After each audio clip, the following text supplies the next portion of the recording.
said, this would be the follow-up class on shift-reduce parsers or LR parsers. Yes. Yes. Sir, actually, sir, last class I had an exam, so I didn't able to attend your last class. Okay. That's fine. I have already given you the material, so try to get it from there. If you have any question, let me know. Okay.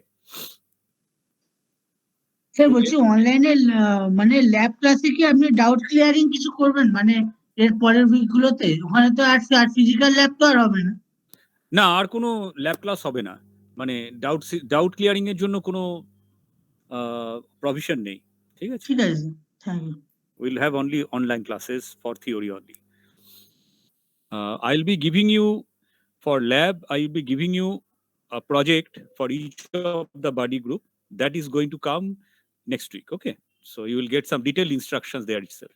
And if you have any question, you can ask as an individual or as a group. Okay. Sir, project will be Bison or Flex related too. Will be related to Bison or Flex, maybe not, may not be Bison or Flex, could be Python toolchain, could be Java CC. So you have to learn it in those cases. Some people will get Bison and Flex, so you will be learning different toolchains. They are very similar to what we have learned. Okay. Okay. So we'll come to the class directly.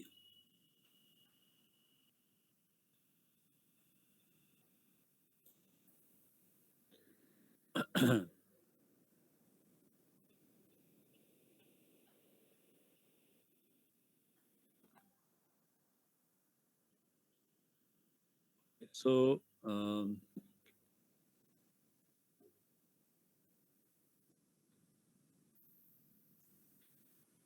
right.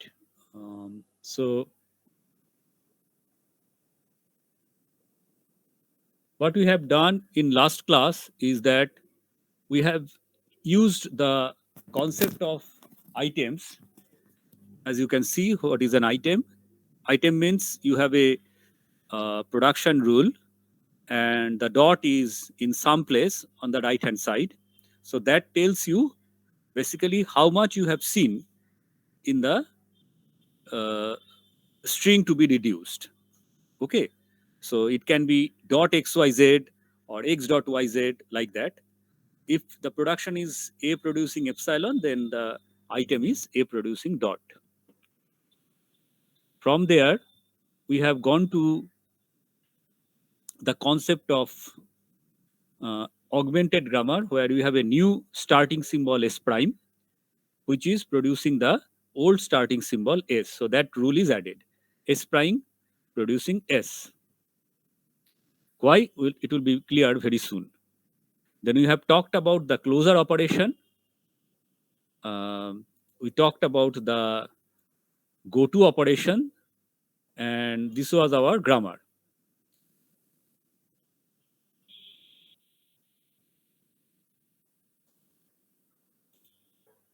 This is one of the DFA we have produced. As you can see, this is a set of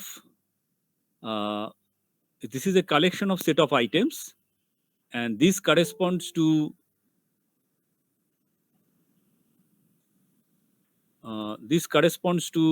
basically the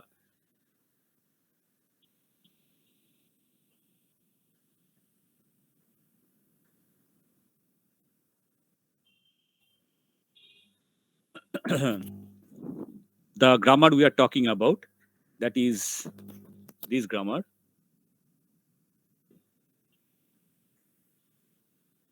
So this is the grammar, in fact. So we have produced this kind of a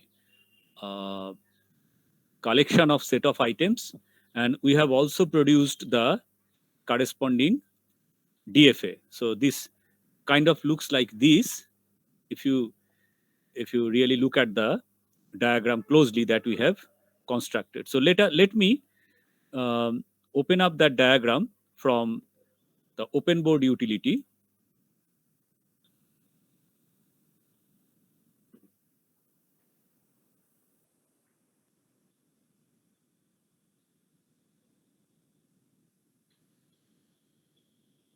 It will be coming in a minute. And now what we will be doing is we'll be constructing the SLR parsing table, as we call it, or LR0 parsing table. We'll see that there is a subtle difference between these two tables, but they are almost the same.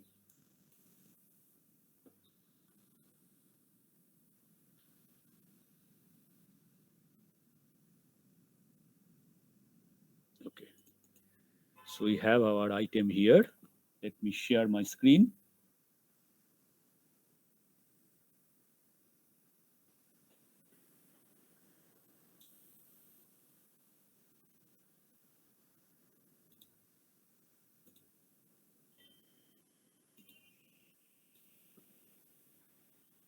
Okay, so what we have here is the DFA we had created on that day. So in that DFA, each state corresponds to the set of item, corresponds to one set of item. And the go-tos are basically the transitions between these states. Okay. As you can see, the grammar is shown at the top. That is the augmented grammar we are using. And then we constructed this particular kind of thing. So if we compare this with our what is given in the PPT, you will see that there is some difference. So let me keep them side by side. Okay.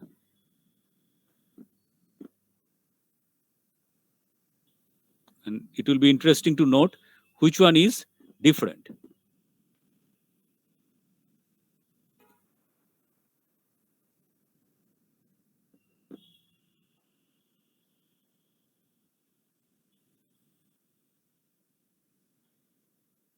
So you can see that, let me see if I can keep them side by side.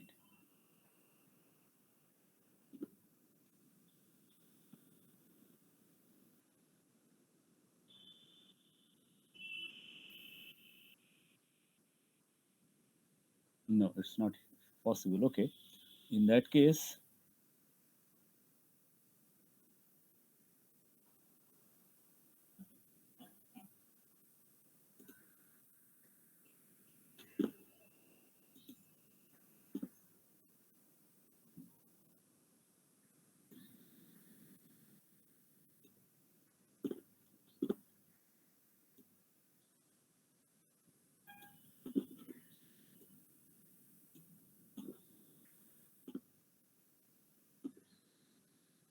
So এগুলো left recursive না right recursive? these are all left recursive in general. Okay. That's what we are going to use. Okay, now from these two diagrams, can you tell me if we need to change the labels in my PPT? Can you look at these things closely? So level means? See, you can see the PPT is on the right hand side. You can see there are a set of states I0, I1, I2 like this, and each of these state corresponds to one set of item collection. Okay, like you can see I0, E prime producing dot E producing dot E plus T like this. And similarly, on the left hand side, you can see the open board thing we had done in our previous class. So my question is, are these two diagrams exactly the same, or there is some difference in the labels? Can you find out? Like, for example, I can tell you I0 on both these diagrams are same, right? Is that correct?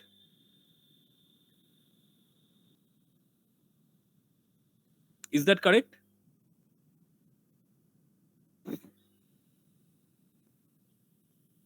Okay, what about I1? I1 is on the slightly left of I0, sorry, slightly right of I0, I0 comma E. So can you tell me if I1 in the PPT and I1 in the whiteboard, they are same? Can you tell me? Yes? Yes or no? Let's do the animation. That would be better actually.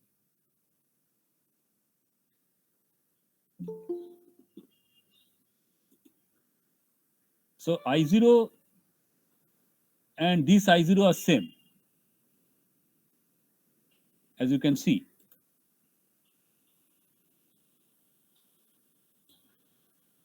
So this I0 and this I0 are same. Okay. What about I1?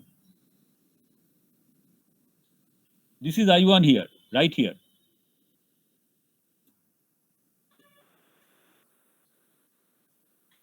What about here?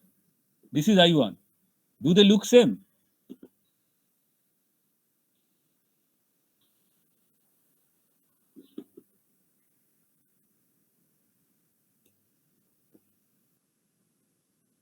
No, sir, different. Okay. Anybody else? I1 here and I1 here. Are they the same or different?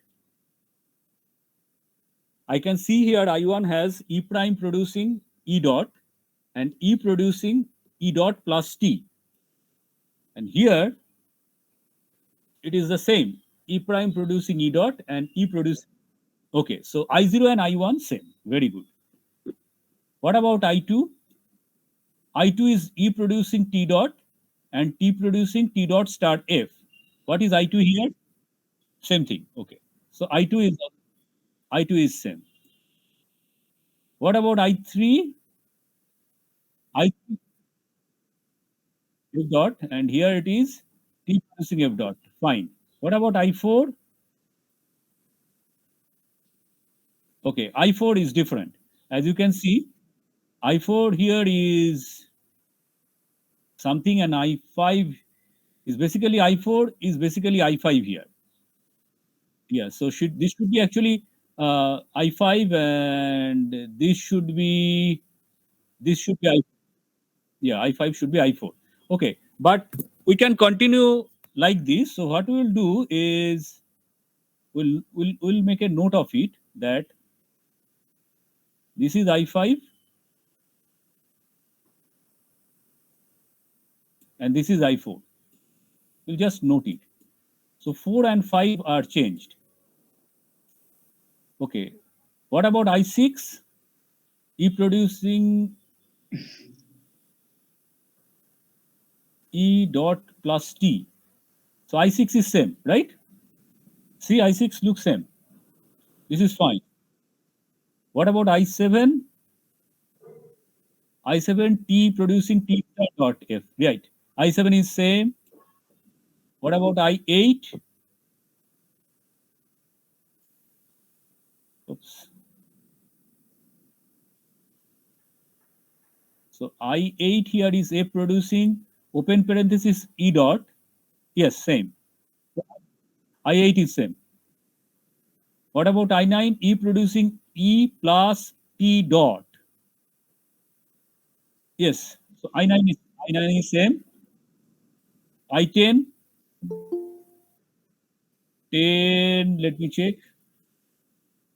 10 is, yes, 10 and 11, they are also same. Okay, so only difference is between I4 and I5. They are swapped basically. So that is something we'll remember while we construct the SLR parsing table. Okay. So that's the only thing we'll remember. Fine. Very good.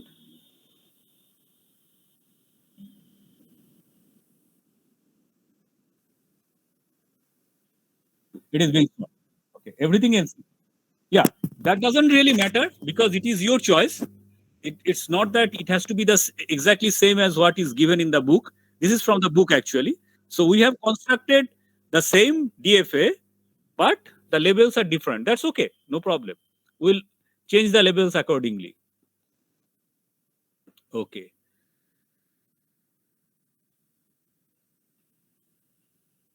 Now the question is, okay, so let us look at this DFA.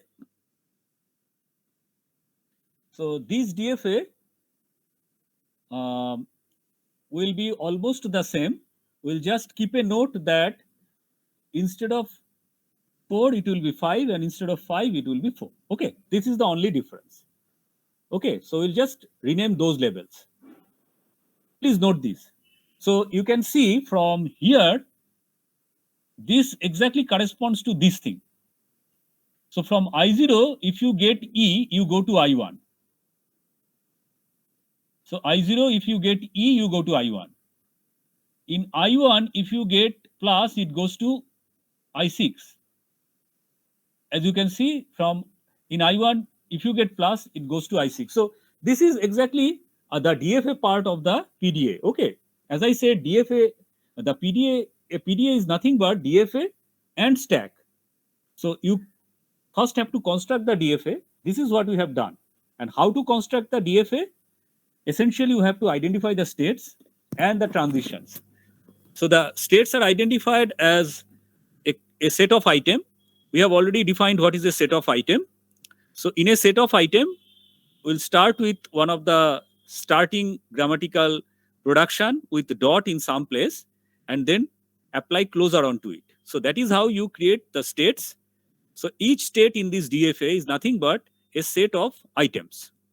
And then when you apply the goto operation on that particular set of item, it will go to another set of item which you have already done, and you basically label the edges with that transition and you get the final DFA. Is that fine to all of you? To all of you, is that fine? Because this is going to be very important when we construct the parsing table here. We have already constructed one parsing table in LL1 type of grammar. Here we will be considering the parsing table for SLR1 and LR0. As you will see, these are very similar. LR1 is a different one, which I am not sure whether we'll be able to cover right now or it will be at the end of the course, towards the end of the course, because that is much more difficult to construct, and in general, that is not used. LR1 is not used. So if you use a look ahead symbol in LR parser, that becomes much more complex. So there is an intermediate approach which is known as LALR. That is the approach which is used by the Bison type of tool. Bison uses this kind of an approach to create the parser. As you know, Bison is not a parser, but it is a creator of the parser. Creator of a parser, that means it is a parser generator. So you give the grammatical rules, it will create the parser for you. Parser for you means there will be a DFA like this, and there will be a parsing table. Okay, so we have understood how this DFA is created. We'll just note that two things are changed here. So this I4 should be I5, and this I5 should be I4. That is the only thing we'll note. These are the labels, difference in labels. Okay, so very good. We'll go to the next step. Okay, before I go to the next step, let us understand how we are going to create what is the philosophy of this creation. Okay, so this is what we have done so far. We have discussed what is LR0 item, how to construct a set of item using closure operation, how to use goto to get to the next set of item, which is basically the next state in that corresponding DFA.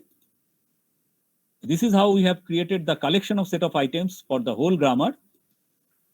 And this is the DFA we have constructed. So we have done a lot of things, but now while constructing the LR parsing table, we have to understand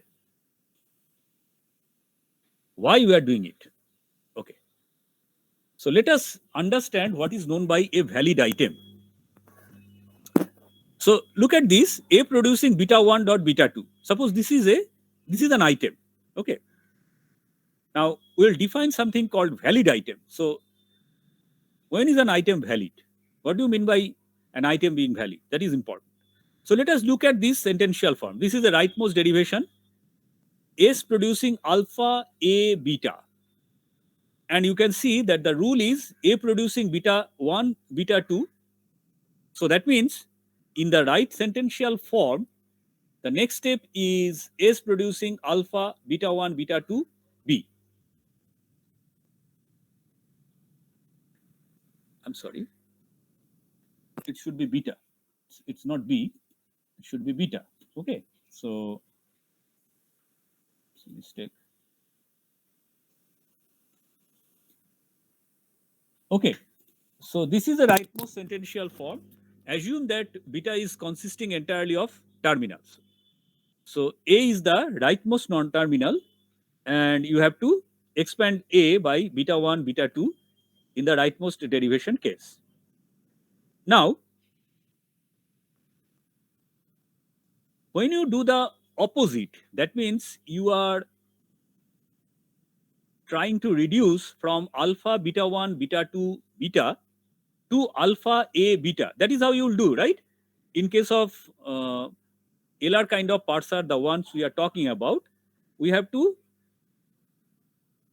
parse in such a manner so that we go back one step at a time in the rightmost sentential form, right? So we'll be having alpha beta 1, beta 2, beta first, then we'll be reducing it to alpha A beta. Is that correct? Is that sir correct? এই পার্টটা একটু বুঝলাম না যে alpha beta 1 beta 2 The rule is A producing beta 1, beta 2. yes sir So if you have alpha A beta as the rightmost sentential form yes in sir yes sir certain step, then the next step would be alpha beta 1, beta 2, beta. but Assuming but sir actually it will be go like this beta 1 to the power n and beta 2 to the power n beta. no, it might be, but this is the next step. Just one step, as I said, only one step, not n steps. Yes, what you are saying is that is true for n steps. Okay. Yes sir. But here, since it is not a recursive one that way, it is just A producing beta 1, beta 2. Beta 1, beta 2 can be consisting of terminals or non-terminals. We don't really care. But beta consists only of terminals. So that means A is the rightmost non-terminal. So in the rightmost derivation, A has to be expanded to beta 1, beta 2 if we are talking about rightmost derivation only. When we talk about the parser, the bottom-up parser, that means we are going back in one step at a time of the rightmost sentential form. So from S is the rightmost sentential form. From there you have a rightmost sentential form alpha A beta. Then you have another rightmost sentential form which is alpha beta 1 beta 2 B beta. Okay. Now this beta 1 beta 2 may consist of non-terminals. Then in that case we'll have further rightmost sentential form. But right now assume this is the rightmost sentential form we have alpha beta 1 beta 2 beta. Now what will happen when we do the parsing? During the course of parsing, at one point of time you have got this alpha beta 1 beta 2 beta. Then what would be the next step? The next step would be this, because in case of bottom up parser, we parse backward from a rightmost sentential form, we go backward to another rightmost sentential form, not the other way around. Note that we are not expanding, we are reducing. So here you can see alpha beta 1 beta 2 beta will produce alpha A beta when you do the parsing. Now let us look into the stack. What is the stack doing right now? Okay, so this is our stack. We have the stack like this.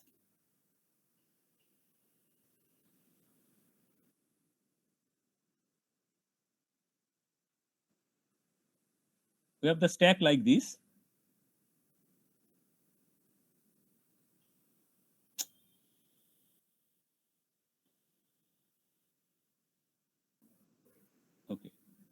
stack is like this. So this is the bottom and is growing like this.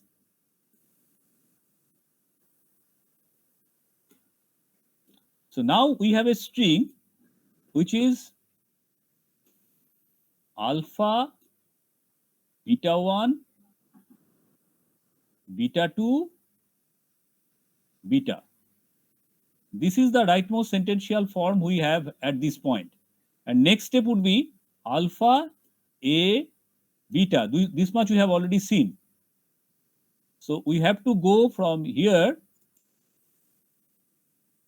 to here, like this. My question is, what would be the configuration of this stack?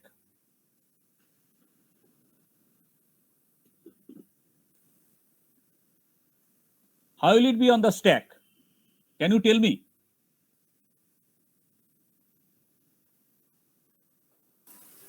Alpha, beta 1, beta 2, beta 3. So this should be alpha or this will be alpha.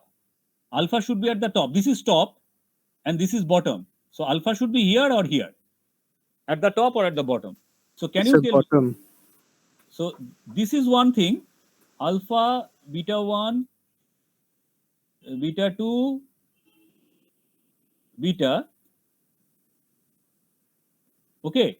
Or you can have the other way around, which is alpha, beta 1, beta 2, beta.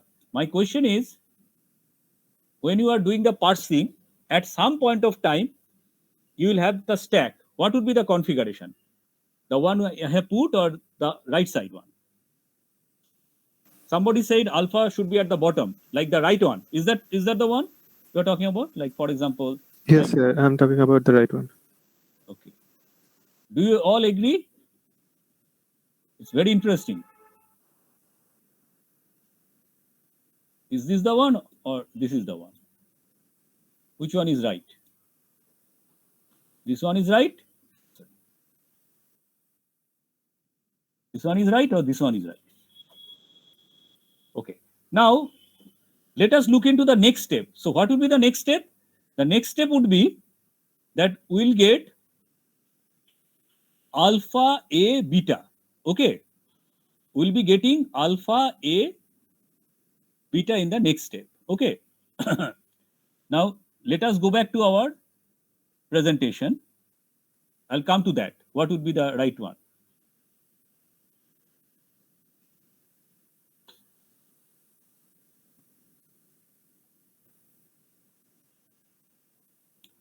Now, what does the dot mean? The dot means that you have seen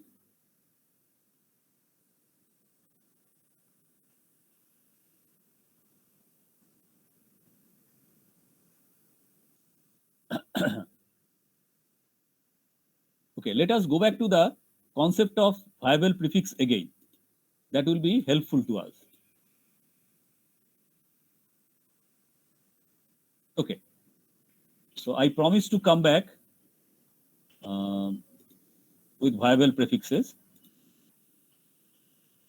So this is I'll come back to the stack again. Let us look into this. What is meant by viable prefix? So you have S producing A, B, X4. As you can see, the rule is A producing X1, X2, B producing X3. So we start with this configuration, X1, X2, X3, X4. So as you can see, the stack does not have anything now. Input is X1, X2, X3, X4. So first you put X1, then you put X2, then you put X3, then you put X4. Okay. So this is how the input is coming. Now, when X1, X2 is there,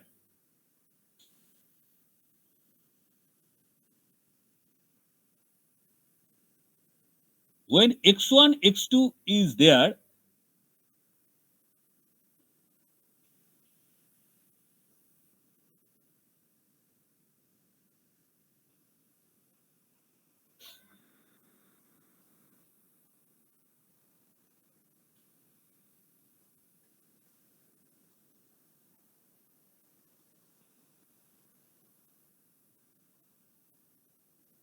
Yes. So when x1, x2 is pushed onto the stack, what we are getting is we can reduce it to A. As you can see, x1, x2 is reduced to A. So we got A x3. Now we put x3 here.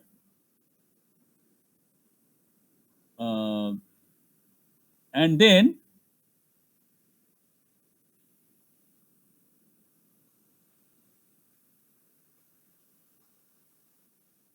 then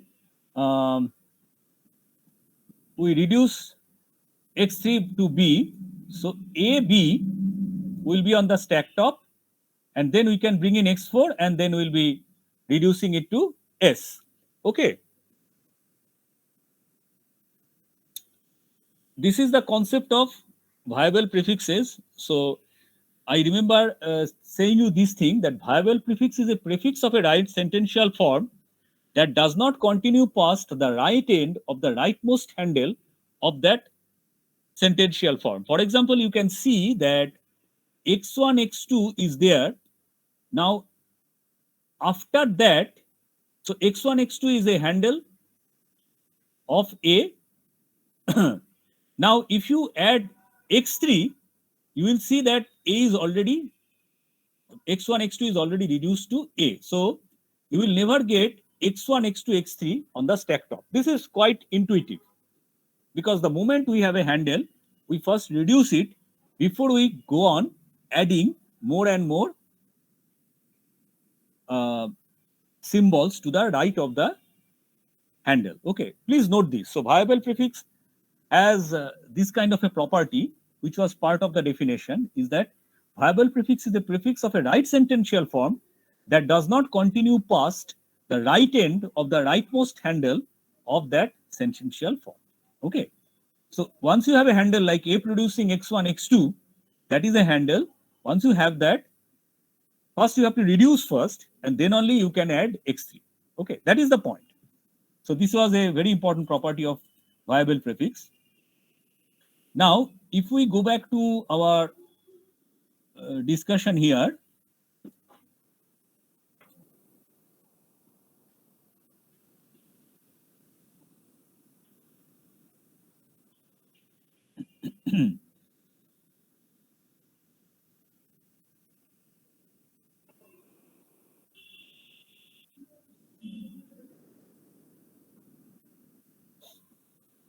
okay, so what is that?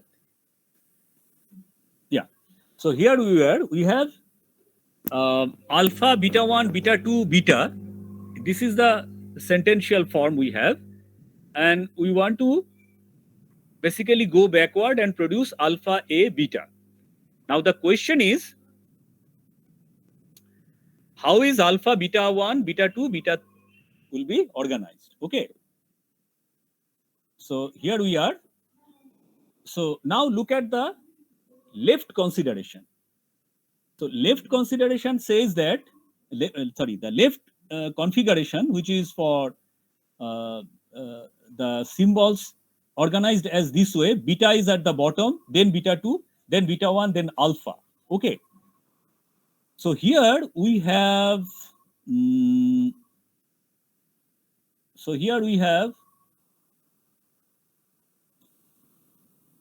this thing, alpha, beta 1.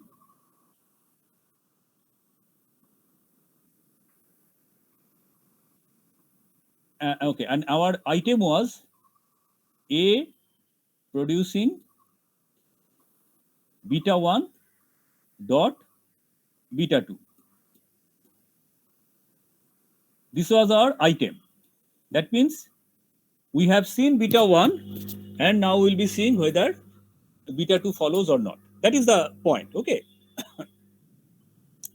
Now the question is, in this kind of configuration, unless you have seen beta 1, you will never be able to see beta 2. Is that clear? Am I clear? This particular item tells me that I have already seen beta 1 and then only I can expect to see beta 2, and only in that kind of a situation I can reduce it to A. Am I clear? Am I clear or not? This is very important. Is there any issue? Do you get this point? So my point is that I have, at some given point of time, I have seen beta 1. I am expecting to, maybe I am expecting to see beta 2. Then in that case, if beta 2 really comes, I'll be able to reduce it to A. Isn't it? That's what it means here. Isn't it? Somebody please respond. This is very important, because if we don't understand, we can't proceed with the SLR parsing table construction. Yes, absolutely correct. Now, if that is the case, how can you see beta 2 before beta 1? If you look at the left configuration, left stack configuration, that tells you that you have already seen beta 2, then you have seen beta 1, and then you have seen alpha, which is absolutely wrong. But if you go to the right configuration, so we'll erase it. A lot of people said that yes, alpha would be at the bottom. You are right. But then why can't the other configuration work? Because this is not possible. Why this is not possible? Okay, why the other configuration was not possible? Because you can expect to see beta 2 if this is the kind of item you are having. That means you have seen beta 1 now. So this much is seen. Sorry. So this much is seen.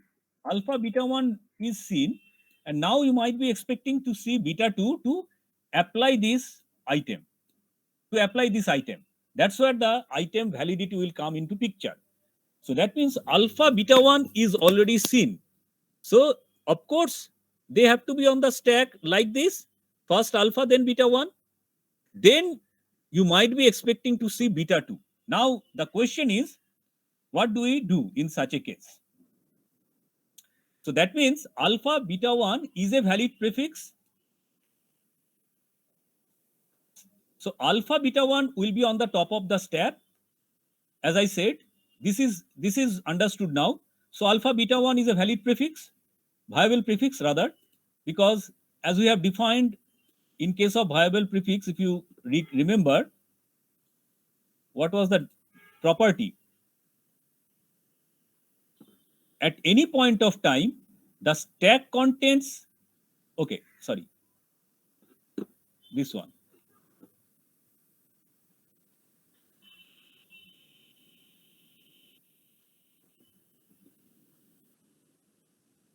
So the set of prefixes of right sentential form that can appear on the stack of a shift reduce parsers are called viable prefixes.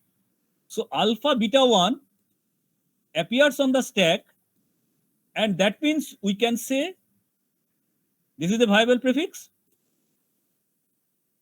The other, it is an both way implication. So if alpha beta 1 is a viable prefix, then alpha beta 1 at some point of time during the parsing can appear on the stack top as a prefix.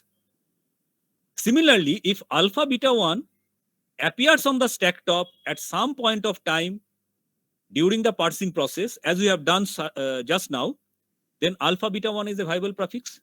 Both way this relationship holds. Is that clear? Is that clear? This is very important to understand. So the stack now contains alpha beta 1. So that means it is a viable prefix. Assuming this is a rightmost sentential form. I mean, it is a correct rightmost sentential form. Had it been a wrong sentential form, you will have, you won't be having such things on the stack top anyway.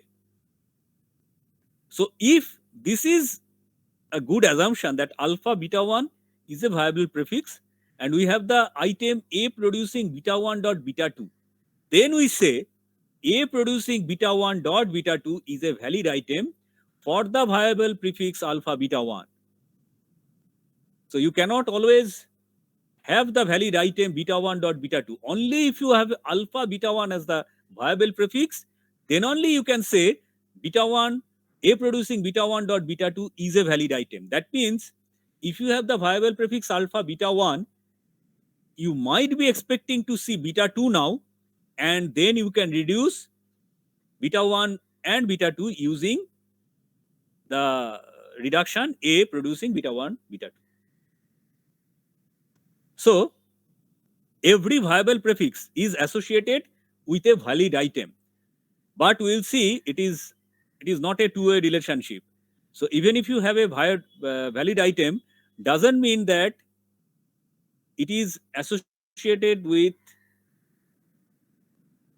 one viable prefix. Okay, I mean, one viable prefix can have more than one valid item. Each valid item is associated with only one viable prefix. So if you have seen a valid prefix, if you have seen a viable prefix on stack top, means it is on the stack top, then it has a set of valid items.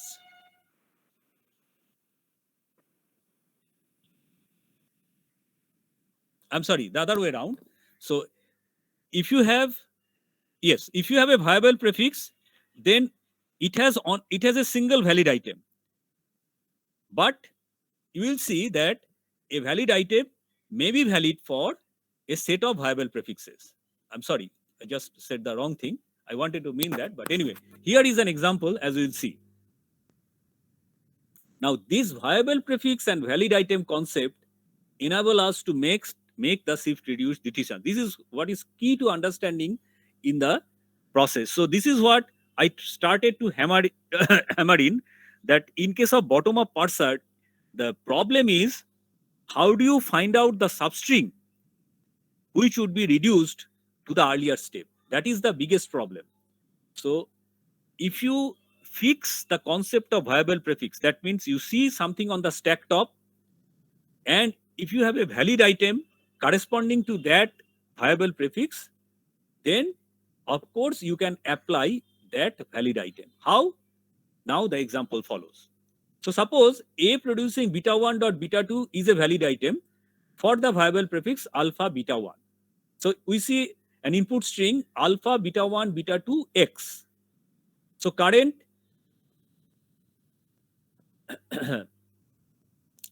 so in the current state, we have two valid items which look very similar, A producing beta 1 dot beta 2 and A producing beta 1. Can you tell me what does it mean? What do you mean by state? What do you mean by state? Who can tell me this statement? Very important. We just learned it. Yes. What do you mean by this? Current state, A producing beta 1 dot beta 2 and A producing beta 1 dot. What does it mean? What does it mean? You have already seen. What do you mean by state? What is a state? What do you mean by state here in the present context? These type of questions can come randomly, because if you don't, this is what is going to test your, like for example, I have this. A producing, say, I don't know. I cannot write this. Okay, let me try just freehand. So A producing beta 1 dot beta 2 and A producing beta 1 dot beta 1 dot. These are, I say this is a state. What is meant by this? Somebody should explain. What do we have in background? I just mentioned that every state in this kind of a DFA in LR parsing table is nothing but a set of item. So A producing beta 1 dot beta 2 is a valid item. A producing beta 1 dot is a valid item. And together they produce a state in the DFA. So that means what? That means we have this thing in background, A producing dot beta 1, beta 2, and A producing dot beta 1 is the earlier set of item. Earlier means from here we have a transition, go to, so if we call it I, say x, and if we say this will be ix plus 1, x is a number. So this is basically go to x, comma, beta 1. That's what it means.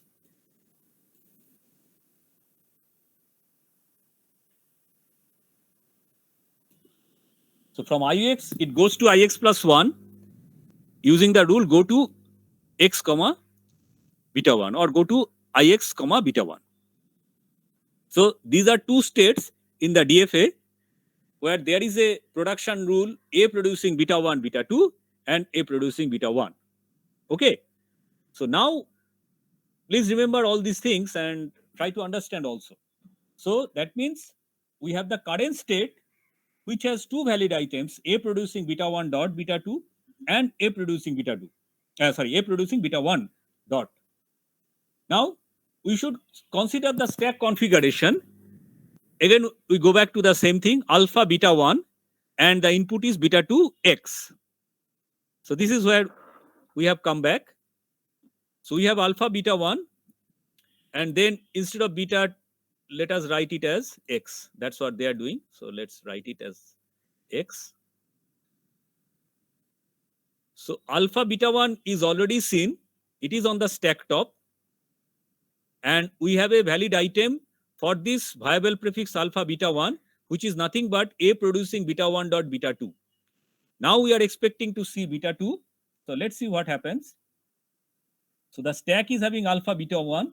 Input is beta 2 x, followed by dollar, of course. As you know, dollar is the end of marker symbol to let the parser know that it has stopped, it has consumed the whole input.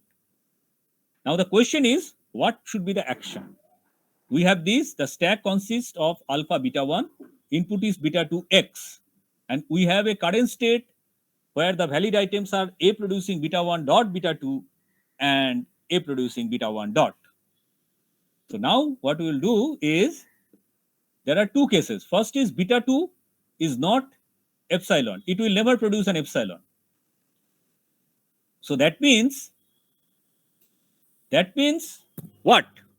That means what? That means we are expecting to see more of the right hand side of a production rule to which it can be reduced. How can it be doing? Since you can see after beta 1, the dot is there, and then there is beta 2, which does not produce an epsilon. That means what? You need to push beta 2 on the stack. Am I clear? Am I clear? So that means unless you see beta 2 also, then you will not be able to make a reduction decision. That means what? This beta 2 should be shifted onto the stack. So this particular state, which refers to the valid item A producing beta 1 dot beta 2, note that here state means a set of valid items. So you have a valid item, you have a viable prefix alpha beta 1. That means you need to shift beta 2 onto the stack. And now your configuration is this. Alpha, beta 1, beta 2. And now only you can take a decision. This is a different state, of course. And now in that state, you should see what is the set of item. One of this set of item or valid item will be helping you to take the reduction decision. And that is this case, beta 2 is epsilon. Because, so if I go back to the rule here, pardon, yeah, so now the next rule would be go to x plus 1, comma beta 2 into some state, and in this state there would be a rule like this, item like this, beta 1, beta 2 dot, okay, right? So now, since you have pushed beta 2 on the stack, so you have moved to this state. Now you are in this state. From this state x plus 1, you have gone to the state x plus 2. In x plus 2, there is a valid item A producing beta 1, beta 2 dot. This corresponds to this rule. Case 2, beta 2 is epsilon. So you have a reduction action A producing beta 1. In this case, A producing beta 1, beta 2 dot. So we can say if the dot reaches the end, we have to reduce. So now we get two cases. For each viable prefix, for each state, we get two actions. One is the dot is at the end. Then we have seen everything of the right hand side of a handle. So that means we can reduce. Else, we need to see more. So we'll shift those symbols onto the stack till all the symbols needed for reduction is consumed. So this is very important. Why we are taking, like we'll be constructing the SLR parsing table right now. So depending on your state, which is a collection, which is a set of item, and depending on your viable prefix, if you have a valid item where the dot is in the middle, then you have to keep shifting onto the stack. Else, so keep shifting means it will go to a different state. If you get the dot as a valid item at the end of get the dot as a at the end of a valid item, then you have to use the action reduction, so that right hand side is already seen.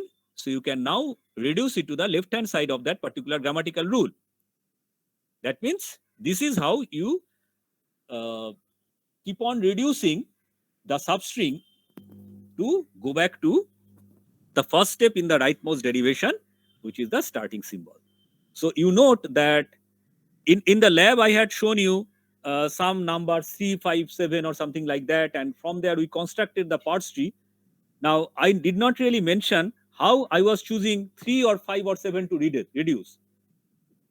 Now this decision is always taken by constructing this information. Which state the parser is at a particular point of time, what are the symbols it has seen, that is on the stack top, that means what is the viable prefix. You can see that the stack can contain only the viable prefix and nothing else. And then in that state, what are the valid items? So if you have a valid item where there is a dot at the end, that means you have already seen the right hand side of a production, so you can reduce. If you have not, if you don't see an item where the dot is at the right end, then you have to keep shifting the symbols and basically go to different states. So these are the two actions which are possible in SLR parsing table. So it is much more complicated compared to the top down one, where there was a very simple entry. Each time for a particular non-terminal and a terminal condition, we are checking the first to see what is the corresponding rule for expansion.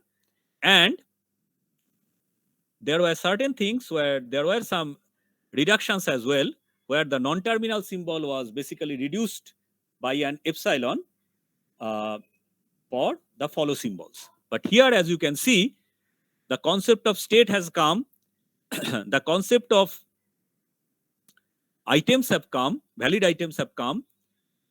There are two separate actions which are shown. One is shifting and another is reducing.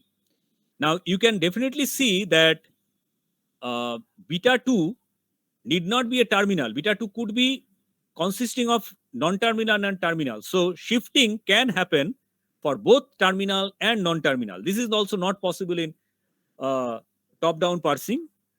But in bottom-up parsing, your sentential form can be a combination of terminal and non-terminal at a given point of time, and you have to reduce that to the starting non-terminal. So at some point of time, you might have to shift, means you might have to push non-terminal onto the stack, which is generally not the case for top-down parser. Okay. And of course, you can reduce only when you have a terminal symbol at hand. As we'll see, you cannot reduce with a non-terminal symbol at hand. So now the question is, how do we find valid items for a viable prefix? If there is a string or prefix gamma such that the path traversed by gamma in the LR0 automation. So LR0 automation, there is a question mark. What is the LR0 automation? Automaton? Who can tell me? What is the LR0 automata I'm referring to here? Yes? Yes? Very important. What is the automaton here? Yes? Sir, Pawan. Anybody? The LR0 automaton is nothing but the transition diagram we have created. This is the one. This is the LR0 automaton. So you can see here, if you have seen E plus and T and you are at 9, then you will be taking an action on star, something like that. Then the items in the state I are the set of valid items for the viable prefix gamma. So that means for the viable prefix E plus T, anything which is in I9 are the valid items. If you get E plus T and you don't reach state 9, that means that sentential form is not a correct right sentential form. That's the point. These things are difficult to understand, and I'm not sure, I'm not getting the response I generally get in other years. I hope you will be thinking it over and coming back with questions like why we are constructing the SLR parsing table like this. So that philosophy is important to understand. Sir, what is the role of parsing table? The parsing table, as we will see, if you will have a stack, right, where you will be pushing the symbols, right, as we have seen already, right, Pranay? Yes, sir. Okay.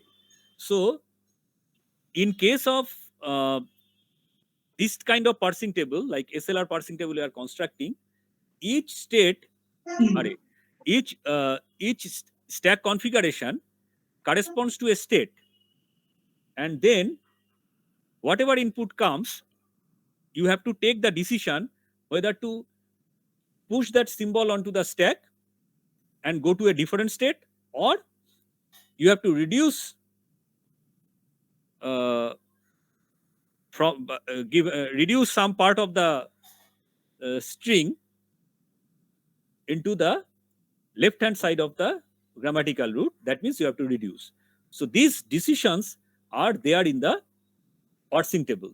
So depending on the configuration, stack configuration or the state and the input, you will take a decision whether to push the symbol onto the stack or reduce a part of the prefix into the left hand side of the grammatical rule. That means you will be doing the reduction action. So whether you should do a shifting action to which state or a reduction action by which rule, these two will be what is there in the SLR parser table. Okay, that is what is going to be consulted by the program, by the parser program, to make a decision. And finally, it will reach the starting state. If it can reach the starting state, it will say that yes, your program is valid. If it cannot, then it will throw an error. Like you have seen in Bison, sometimes you gave wrong input and it was screaming with I cannot parse or something like that. Eek, I cannot parse, something like that. Remember that? Okay, it will be even clearer as we go forward. So now, state I. So first you construct the collection of set of items. We have already done that, I0 through I11. State I corresponds to II. That means state 0 is I0, state 1 is I1, like that. Now in the parsing action, there are three things here. In fact, there is another rule number 3 also. Rule number 2, assume you have A producing alpha dot A beta in I0, say II, then go to II comma A is IJ. Okay, so that means like here, for example, in state 0, if you get an E, you go to state 1. In state 0, if you get an ID, go to state I5 here, which you have relabeled as I4. So that action is there. So that means if your item is like this, go to this state comma A will get you to the next step. And that is the shift action. Okay, so for example,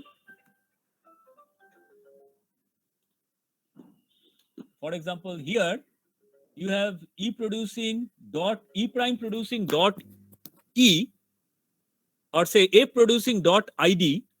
Okay, so now go to I0 comma ID is going to be I4.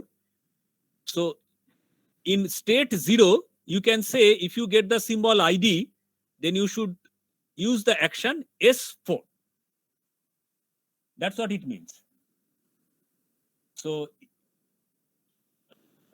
this rule says that if A producing alpha dot A beta is in II, then go to II comma A is IJ. And action I comma A is SJ. A must be a terminal here. So here you can see, I want to copy this part only. I don't know whether I can do it or not. Let us go to the next one. That would be easier. Okay, so you have I0. In I0, you have a rule, A producing dot ID.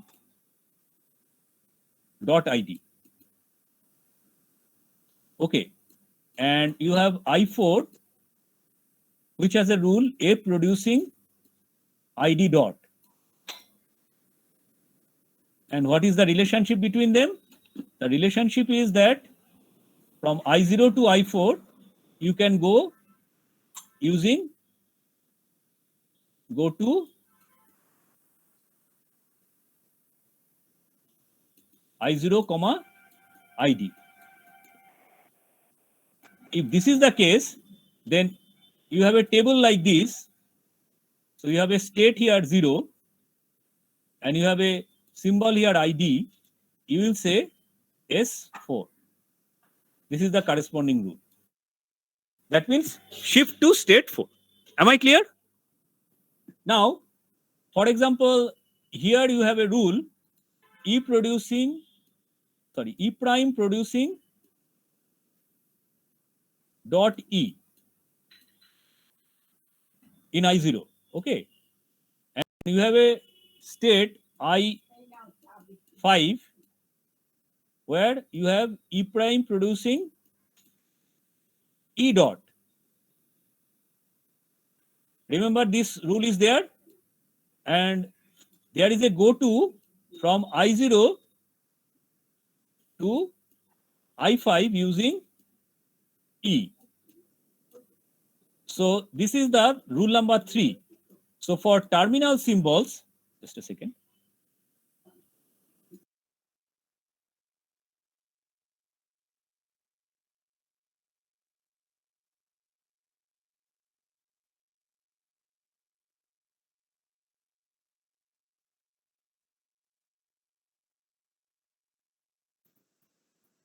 For this terminal symbol, at state 0, if you, for this non-terminal symbol E, you will say shift to state 5. Now, I am not saying S5 because for non-terminal symbol, you have to always shift. So there is no need for writing S5. You will never be able to do reduction. Okay, am I clear how this parsing table is constructed? So at a given state, for all the go-tos, you find out if it is a terminal, then you produce for those kind of symbols, E prime produce, so for those kind of items, E prime producing dot E or A producing dot ID, for E prime producing dot E, go to comma E gives you I5, goes to the state I5. So that means at state 0, for non-terminal E, you will write 5. For the item A producing dot ID, go to I0 comma ID takes you to I4. So you should write for the state 0, for the input terminal symbol ID, shift to 4, which is S4. Now, the other type of action is also defined here. If A producing alpha dot is in II, that means the dot is at the end, then for any A, now how the A is defined, for any terminal symbol A, you should use the action reduce by A producing alpha with that rule number. So for example, we have such an item here, as you can see, say in this particular state number 11, as you can see, there is a rule A producing open parenthesis, E close parenthesis dot. So let us try this. Go to the next one. So we have a state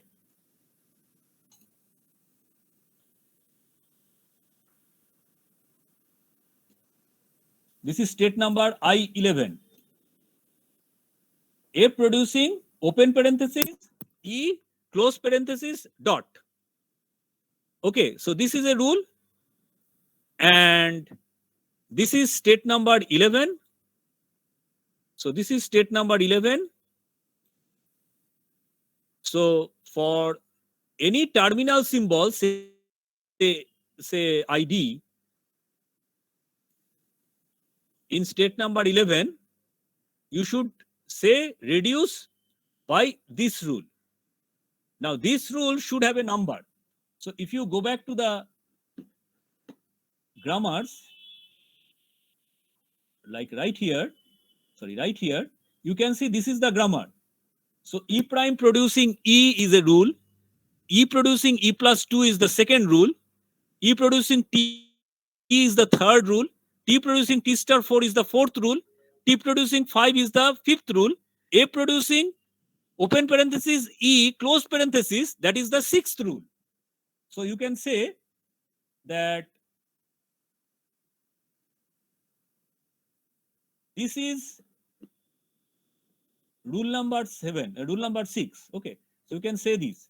A producing E is basically rule number 6.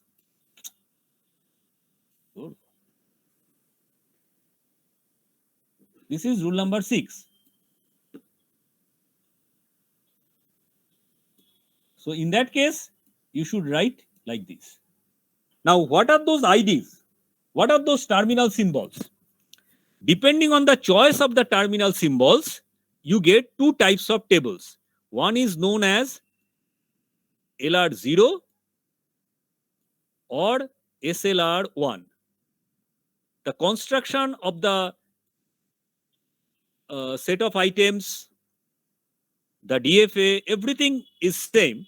The shifting actions will be same, but these IDs will differ. Like for example, the IDs in the terminals, we have ID star, open parentheses, close parentheses, like this. Now, if you don't care about the terminal symbols, how they can come, if for all of those terminal symbols in state 11, corresponding to this item where the dot is at the end, you reduce. This is known as LR0. This is basically LR0. But if you see So if for those terminals which are in follow of F, then only you do the reduction, because you understand you should not use the reduction symbol for all the terminal symbols which follow. That means you do a look ahead. Like for example, star is in follow F. If you remember the, let me see if I can find out the follow symbols. It's not here. So if you look back, the follow symbols are there. So follow of F has star. So in that case, you should not reduce everywhere. This entry doesn't have anything, but this one has R6. If you are picky, then this is a SLR1 table. This is not an LR1 table, but an SLR1 table, which is simple LR1 table. That means you are actually doing a look ahead. Look ahead means you are checking the follow symbol. But in case of LR0, you don't care about the follow symbol at all. For all terminal symbols, you do the reduction. You will see that SLR1 is much more powerful compared to LR0. Okay. Am I clear?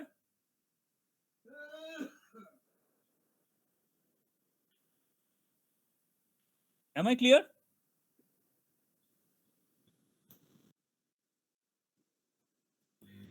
So these are the three actions, and there is another action 2C. If S prime is in S dot, that is the augmented rule, then set action I comma dollar to accept. That means this is the last action which has to be implemented. And this is rule 3. If there is any conflict, then this is not SLR1 or LR0. If there is no conflict, then this is SLR1 or LR0.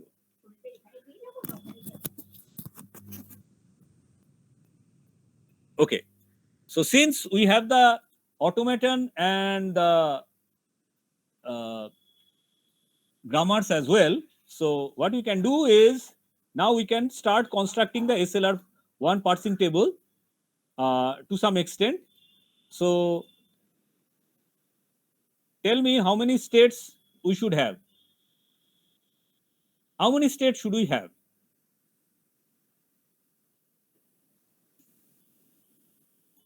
Oops.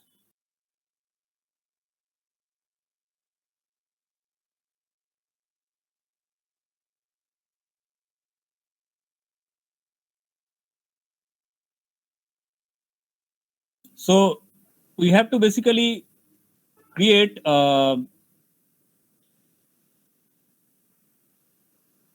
entries and number them like this. So 0, 1, 2, 3, 4, 5, 6, 7, 8, 9, 10, and then we have 11. So, and what are the column headers? Column headers are going to be ID, open parenthesis, close parenthesis, star,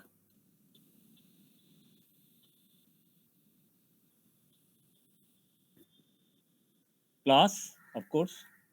Is there any other? I think these are the 5 symbols. Oh, there is a dollar also. Yes. Dollar is also a terminal symbol. Let me check. I think dollar is there. Yes. 3, 3, 6. So there are 6 of them. So dollar. And then we have the non-terminals. Non-terminals are E, T, and F. We should not include E prime because that is the starting symbol. You cannot shift on E prime anyway. E prime is the starting symbol. So once you reach E prime, you are going to accept. So at state 0, if we get ID, what should we do?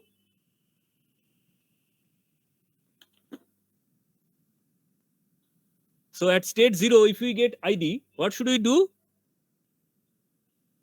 Yes? Yes? I want an answer. What should we do?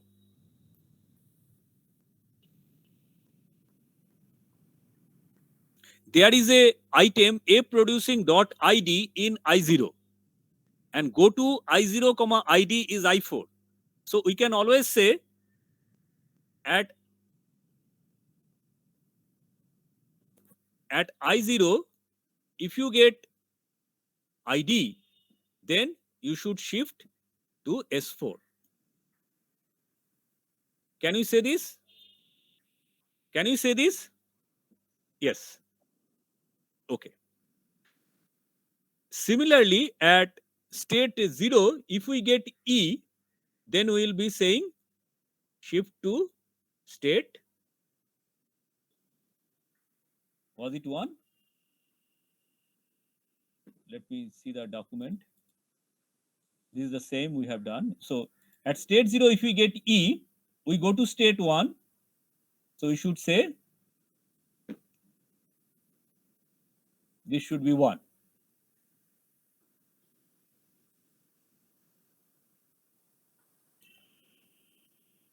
In state 0,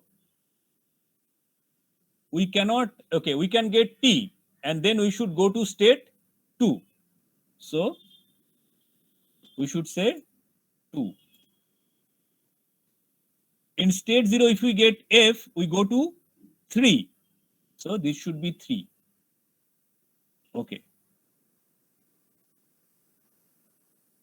In state 0, if we get an open parenthesis, we should go to actually 5. So here it is written as 4, but as I said, our 5 and 4 are different. So we should be going to S5. Okay. All right. Yes. Yes. হ্যাঁ, exactly. দেখো কি হচ্ছে এখানে, see I0, you get I0 comma E to I1. Okay. Am I clear? And in I0, you can see that there is a rule like E prime producing dot E. Okay. And E does not produce an epsilon. So that means you can say that at I0, if you get E, that means at state 0, if you get the non-terminal symbol E, you have to go to state 1. Yes, that is what is given here. Like for example, you can see here, with E, you go to 1. With T, you go to 2, like this. For terminal symbols, you have to be specific, whether it is shift action or reduce action. So you just cannot say 4. You have to say S4 or S5, because there can be a reduction as action as well. Okay. Like for example, if you go to this particular one, like right here at state 9. State 9, you see that there are 2 items, E producing E plus T dot. That means the dot is at the end. So you have to reduce for any symbols that follow E, and for T producing T dot star F, for star, you have to shift. Okay. So what are the actions which are going to be here? So if you come to state number 9, for star, what you need to do is you need to shift. You need to shift to what? If you look at the diagram, on I9, if you get star, you go to 7. Okay. So here you say at star, at state 9, you go to S7. But since there is a rule, there is an item like E prime, E producing E plus T dot. E plus T dot is basically rule number 2, as you can see.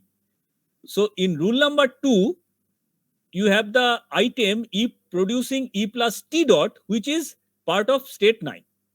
So for all the symbols which follow E, you should be having that reduction action. So like for example, in sorry, not here, but close parenthesis probably follows it. So you should say R2, and this is also there, R2, like this, and dollar is also there. So you can see in state 9, you have 2 types of action, R2 and R1S. Okay. Now this is true for SLR1, because we have implemented or we have tabulated the reduction actions only for the follow symbols. Now suppose this is an LR0 symbol table. In that case, you will be populating for everywhere. For any symbol, any terminal symbol will be doing this. So that means you will be having R2 for star as well. So now you can see at state 9, you have both R2 and S7 for the terminal symbol star. And that means there is a conflict. So the whole idea, আচ্ছা LR0 যেটা আমি বলেছি, what is LR0 item? LR0 symbol parsing table is that in a state, if you get an item which has a dot at the end, that corresponding rule is the reduction rule. So that, like for example, rule number 2 is the reduction rule here. So for LR0, for all terminal symbols like ID, open parenthesis, close parenthesis, star plus dollar, everywhere you should say R2. In SLR1, you are a little bit more careful. Okay, what is that? You only find out those symbols which can appear at follow of a particular follow of that terminal, like E producing E plus T, that is the rule. So follow of E has close parentheses, star and plus, say assume, then R2 will be only in those places. All right? Okay. So you can see LR0 can give you many more conflicts than SLR1. And that is the reason why we choose SLR1, because here you can reduce the conflicts. Like if you have a conflict between reduction action and shifting action, like as you can see in star, then we call it a shift reduce conflict. You can have a reduce conflict as well. You can never have a shift conflict. Okay, because from a state you can shift to only another state. And also you can see that there is no point in reducing for all terminal symbols. Like for example, open parenthesis, you know, open parenthesis can never be the end of a particular stream, right? You can never have a substring where open parenthesis at the end. So you should not in fact reduce. In fact, LR0 is, that's why, not very interesting and important. We always use the SLR1. I mean, we generally use the SLR1. Okay. Of course, SLR1 is also not powerful. There is a grammar I'll be discussing later on where you will see that even using SLR1, you will get conflict. So you need to not only look ahead the follow symbols, but you need to include the look ahead symbol in the item construction itself. That's something I'll be discussing later on, not now. Okay. So this is how you create the SLR1 parsing table. Unfortunately, I don't have the time to create the whole SLR parsing table here. It is there given in your book. So I have already constructed the DFA, the follow and fast symbols and etc. and the corresponding actions. So what you do is you go to the book, and also the PPT I have given you. This is there. First, you read all those things and see if you have this kind of a parsing table. Just 4 and 5 will be exchanged. So anything in 5 will be basically 4, and anything in 4 will be in 5. Okay, so those two rows will be changed. Nothing else will change. So whatever I have told in this class, please use this to create this, come up with this kind of a table. I'll be using this table in the next class. Okay. একটু আগে এটা আমি construct করছিলাম, ঠিক আছে? হ্যাঁ, ওটা রুলটা ওরা R1 দিয়েছে, ঠিক আছে? That is it is yours. I mean, you should be very clear what is the rule you are saying. Okay. Like for example, they are saying E prime producing E is rule number 0. Rule number 0 can never be reduced, so that is the accept action. So yes, in that case, you can say rule number 1 is the first one. E producing E plus T is the first rule. Okay, it should not matter. Like as long as you stick to your convention, we should give you full marks. This kind of parsing table construction will be a full 12 mark for you. But something else is there, that is using this parsing table, how you are using the stack to accept a string. That I'll be explaining in the next class. Okay. And then I'll be probably completing the discussion of bottom-up parser and LR parsers. The remaining parts will be covered later. I mean, because our time is very short, so then we'll go to the next topic. Okay, so please read whatever, go through your book. We don't have any more class in this week probably, so please go through your book in detail, and whatever I have told in this class to come up with this kind of a parsing table. This is a sure shot 12 marks in your semester, so please be careful. Okay, how a bottom-up parsing table constructed. Mostly you will be given SLR1, because other parsing tables will be just for information only. I mean, you won't get that in the exam, because that would be too difficult to construct in general. But sometimes LR1 comes for a small grammar, not for big grammar. So what you need to do, you need to construct the first and follow. You need to construct the automaton, that is the set of item, the collection of set of items and transitions between them. And then you need to apply those rules to come up with this parsing table, whether it is a shift or reduce action. So Pranay, can you see this? Why I needed that automaton? Like, we needed the states and we needed the go to and shifting go to actions and the valid items as well. Then you come up with this kind of a table. So next week.